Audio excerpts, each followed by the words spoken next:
Hello again everyone, welcome along, I'm Gareth Mitchell, and today, fallout from the falling out between Google and China. That's in just a moment. Also this week, homemade robots and DIY theremins. If that sounds weird, wait till you hear the music. Theremins, these are the instruments that you play without even touching them because they use antennae to detect your hovering hand movements. So one hand can change the pitch and the other one changes the volume. At the Connecticut Art Fair in London, sound artist Ray Lee managed to play 3 theremins simultaneously, even though he doesn't seem to have 6 hands. The wavy and shaky hand movements instead came from an arrangement of DIY robots with coat hanger-like spindly metal arms on the ends of old electric motors. They were wired to a specially hacked and very ancient looking harmonium with little switches installed in its yellowing keys. Well, sitting at that little organ, his robots and his theremins primed, Ray Lee gave me a demo. When I press, for example, this D below middle C, it moves the volume arm on the robot so that the theremin starts to sound. And then I have 2 other keys with which I can control the pitch arm.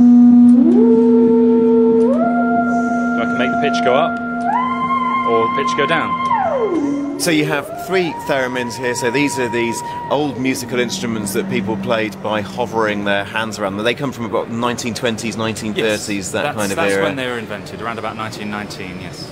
So they're arranged in within this space here, and also you have a very old-fashioned looking electric organ. You're sitting at the harmonium. You have a bit of modern technology here. There's a mixing desk that's just bringing all these sounds together. But you're not physically touching the keys on this organ opposite you. Neither are you waving your hands around the theremin. You're controlling everything from this old priest-style harmonium. So this looks like a mammoth musical hacking job that you've done here. It's a kind of hacking job. I'm very entertained by the idea of using old technology, of reusing technology in different ways. And it's an extremely elaborate way of creating music, but it's a very visual way as well. Obviously hard to describe on the radio, but I've made these very spindly, simple robots using old windscreen wiper motors and bits of metal. And as I press keys on the harmonium, the arms move and interact with the theremin's fields, or other arms move and depress keys on the organ. So I'm using this old harmonium to play another organ, to play these old theremins. The sound behind you is the next installation, so that's not your theremins. But as you play this harmonium then, you clearly hacked it, you've engineered it so that the impulses from the notes go to these Heath Robinson-style robots that then wave their spindly metal arms around the theremins. That's right. To create the sound.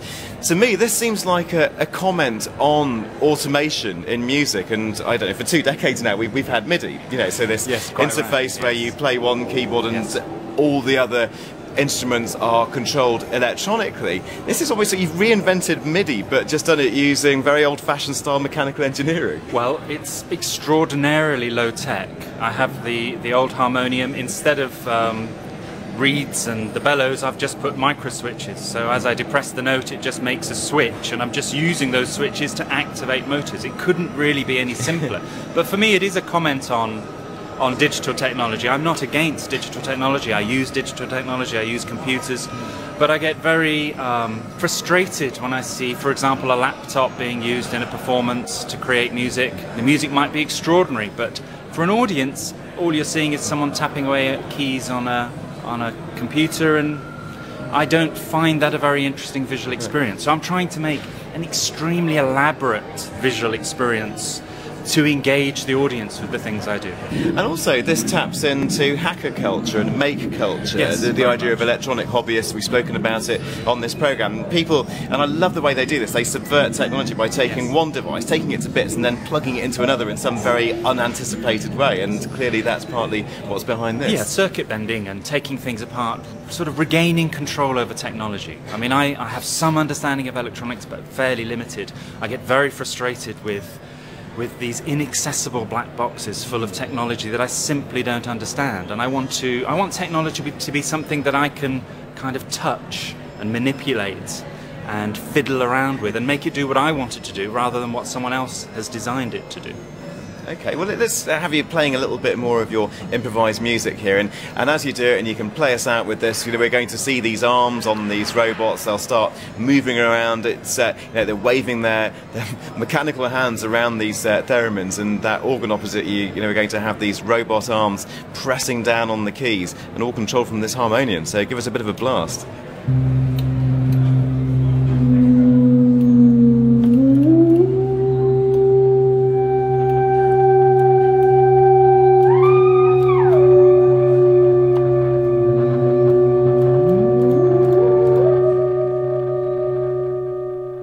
Haunting and brilliant. The combination of theremins and robots there I was speaking to and hearing a performance from Ray Lee. BBC. And where did you hear it then, world? You heard it on Digital Planet, on air, online and podcasting from the BBC in London.